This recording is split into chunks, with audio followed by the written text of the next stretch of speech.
Hello, zina langa ndine Sam. Lero ndifuna ndikuoneseni mmene tingachitire install yo WhatsApp. Mmene tingachitire download yo WhatsApp. Choyambirira pitani pa Google search ndipo mulembe WhatsApp APK download, then thereafter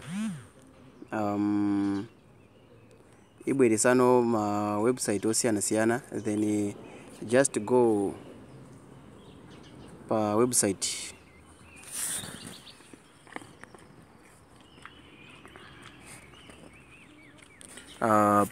hii.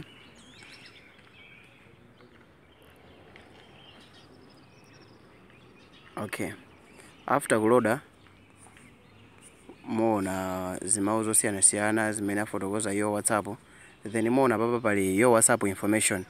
Onesesani kuti no information imene yoyo ndi yolondola komanso ndiyogwiza ndi phone yanu makamaka pa requirements ndi 4.0 Android, then muoneso kuti latest update ndi liti, then mukhoza kuchita download.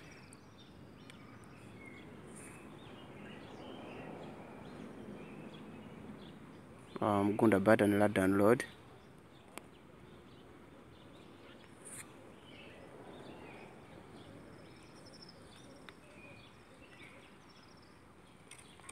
Yeah, then mukhoza kuona ikuloda.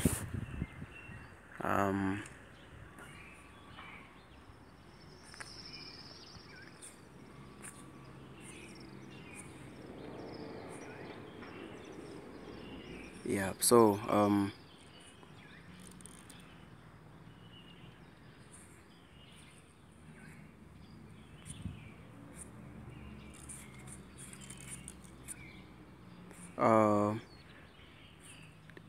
pali button lapapa la download yo WhatsApp imene no ndi final step imene timachita download.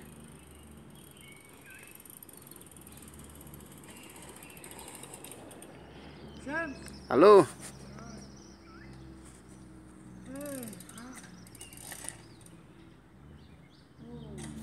Yeah, you can see that my your WhatsApp is now downloading.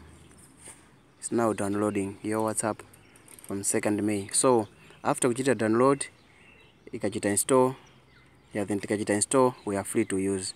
This is the best and the easiest way to how to download your WhatsApp. Thank you.